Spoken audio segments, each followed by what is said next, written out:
Hello everyone, मैं प्रदीप कुमार आगाज IAS institute में आप सभी का स्वागत करता हूं। तो आइए आज के इस वीडियो में हम लोग बात करने वाले हैं भारतीय विरासत और संस्कृति।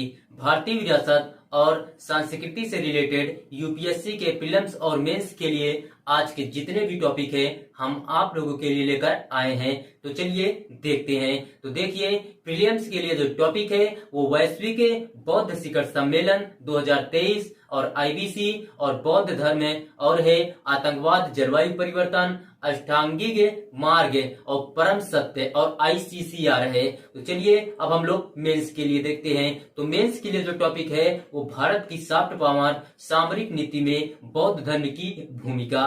तो चलिए हम प्रीलिम्स और मेंस के इन सभी टॉपिक के बारे में पूरे विस्तार से चर्चा करते हैं। तो देखिए चर्चा में क्यों है, आइए जानते हैं। तो देखिए, हाल ही में अंतर्राष्ट्रीय बौद्ध परिसंघ आईबीसी के साथ साझेदारी में संस्कृति मंत्रालय ने प्रथम वैश्विक बौद्ध शिखर सम्मेलन 2023 का आयोजन किया है, जिसका उद्देश्य अन्य देशों के साथ सांस्कृतिक और राजनयिक संबंधों को बढ़ाना है। अंतर्राष्ट्रीय बौद्ध परिसंघ आईबीसी क्या है, आइए हम लोग समझते हैं इसको। तो देखिए, आईबीसी सबसे बड़ा धार्मिक बौद्ध परिसंघ है। इसका उद्देश्य वैश्विक मंच पर बौद्ध धर्म के लिए एक भूमिका बनाना है, ताकि विरासत को संरक्षित करने, ज्ञान साझा करने और मूल्यों को बढ़ावा देने में मदद मिल सके तथा वैश्विक संवाद में सार्थक भागीदारी का आनंद लेने हेतु बौद्ध धर्म के लिए संयुक्त मंचों का प्रतिनिधित्व किया जा सके। नवंबर 2011 में वैश्विक बौद्ध मंडली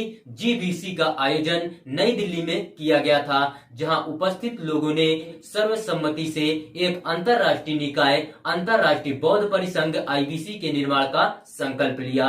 मुख्यालय दिल्ली में है, दिल्ली जो कि भारत में पड़ता है। तो वैश्विक बौद्ध शिखर सम्मेलन 2023, वैश्विक बौद्ध शिखर सम्मेलन 2023 क्या है, आइए समझते हैं। सबसे पहले हम लोग परिचय जानते हैं। तो दिया गया है 2 दिवसीय शिखर सम्मेलन में विभिन्न देशों के बौद्ध भिक्षुओं ने भाग लिया। सम्मेलन में विश्व भर के प्रतिष्ठित विद्वानों, परिसंघ के नेताओं और बौद्ध धर्म के अनुयायियों ने भाग लिया। इसमें 173 अंतर्राष्ट्रीय प्रतिभागी शामिल हैं, जिनमें 84 संघ सदस्य और 151 भारतीय प्रतिनिधि शामिल हैं। इनमें 46 संघ सदस्य, 40 भिक्षुणी और दिल्ली के बाहर के 65 लोक धर्मी शामिल है। विषय क्या है, तो समकालीन चुनौतियों के प्रति प्रतिक्रिया दर्शन शास्त्र से अमल तक। तो चलिए अब हम लोग उप विषय जानते हैं। तो देखिए, उप विषय है बुद्ध धर्म और शांति, और बुद्ध धर्म पर्यावरणीय संकट, स्वास्थ्य और स्थिरता, नालंदा बौद्ध परंपरा का संरक्षण, और बुद्ध धर्म तीर्थ यात्रा, लिविंग हेरिटेज और बुद्ध अवशेष, और दक्षिण पूर्व और पूर्वी एशिया के देशों के लिए भारत के सदियों पुराने सांस्कृतिक संबंधों हेतु एक सुनम्य आधार। अब आइए हम लोग उद्देश्य जानते हैं। तो उद्देश्य है, इस शिखर सम्मेलन का उद्देश्य प्रासंगिक वैश्विक मुद्दों पर चर्चा करना और सार्वभौमिक मूल्यों पर आधारित बुद्ध धर्म में इसका हल तलाशना है। इसका उद्देश्य बौद्ध विद्वानों और धर्म गुरुओं के लिए एक मंच प्रदान करना होता है। धर्म के मूल सिद्धांतों के अनुसार सार्वभौमिक शांति और सद्भाव की दिशा में काम करने के लिए इसका उद्देश्य बुद्ध के शांति, करुणा और सद्भाव के संदेश का विश्लेषण करना है। साथ ही वैश्विक स्तर पर अंतर्राष्ट्रीय संबंधों के संचालन के लिए एक उपकरण के रूप में उपयोग हेतु इसकी व्यवहार्यता की परख के लिए आने वाले समय में अकादमिक शोध हेतु एक दस्तावेज तैयार करना है। भारत के लिए महत्व क्या है, आइए समझते हैं। तो देखिए, यह वैश्विक शिखर सम्मेलन बौद्ध धर्म के विकास और विस्तार में भारत के महत्व को निहित करेगा, क्योंकि बौद्ध धर्म का उदय भारत में हुआ था। यह शिखर सम्मेलन अन्य देशों के साथ सांस्कृतिक और राजनीतिक संबंधों को बेहतर बनाने का एक माध्यम होगा, विशेषकर उन देशों के साथ जो बौद्ध लोकाचार को अपनाते हैं। बुद्ध की शिक्षाओं की प्रासंगिक प्रासंगिकता क्या है, आइए हम लोग समझते हैं। तो देखिए, बुद्ध की प्रमुख शिक्षाओं में 4 आर्य सत्य और आर्य अष्टांगिक मार्ग शामिल है। तो देखिए, 4 आर्य सत्य कौन कौन से हैं, दिया गया है।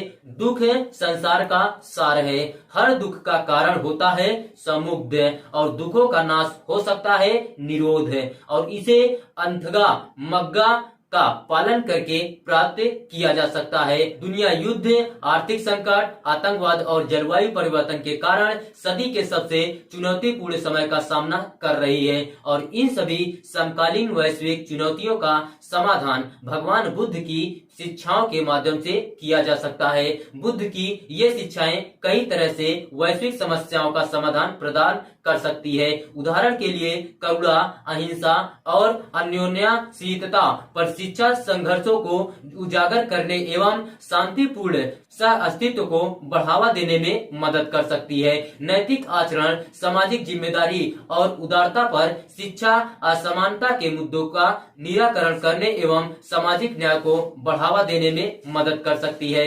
सचेतना, सरलता और किसी को हानि न पहुंचाने की शिक्षाएं पर्यावरण क्षरण को दूर करने और अस्थायी जीवन को बढ़ावा देने में मदद कर सकती है। भारत की सॉफ्ट पावर रणनीति में बौद्ध धर्म की भूमिका क्या है, आइए हम लोग समझते हैं। सबसे पहले हम लोग सांस्कृतिक कूटनीति जानते हैं। तो देखिए, भारत की सॉफ्ट पावर रणनीति में बौद्ध धर्म का उपयोग सांस्कृतिक कूटनीति के माध्यम से किया गया है। इसमें कला, संगीत, फिल्म, साहित्य और त्योहारों जैसे विभिन्न चैनलों के माध्यम से बौद्ध धर्म सहित भारतीय संस्कृति को बढ़ावा देना शामिल है। उदाहरण के लिए भारतीय सांस्कृतिक संबंध परिषद, Indian council for cultural relations (ICCR) ने भारत की सांस्कृतिक विरासत को प्रदर्शित करने एवं सांस्कृतिक माध्यम को मजबूत करने हेतु श्रीलंका, म्यांमार, थाईलैंड तथा भूटान जैसे बौद्ध देशों में कई सांस्कृतिक कार्यक्रमों का आयोजन किया है। तो चलिए अब हम लोग जानते हैं शिक्षा और क्षमता निर्माण। तो शिक्षा और क्षमता निर्माण आइए देखते हैं। शिक्षा और क्षमता निर्माण के माध्यम से भारत की सॉफ्ट पावर रणनीति में बौद्ध धर्म का उपयोग किया जा सकता है। भारत ने बौद्ध अध्ययन और अनुसंधान को बढ़ावा देने के लिए नालंदा विश्वविद्यालय और केंद्रीय उच्च तिब्बती अध्ययन संस्थान जैसे कई बौद्ध संस्थानों एवं उत्कृष्टता केंद्रों की स्थापना की है। वर्ष 2022 में त्रिपुरा में धम्मदीपा अंतर्राष्ट्रीय बौद्ध विश्वविद्यालय DDIBU की आधारशिला रखी है।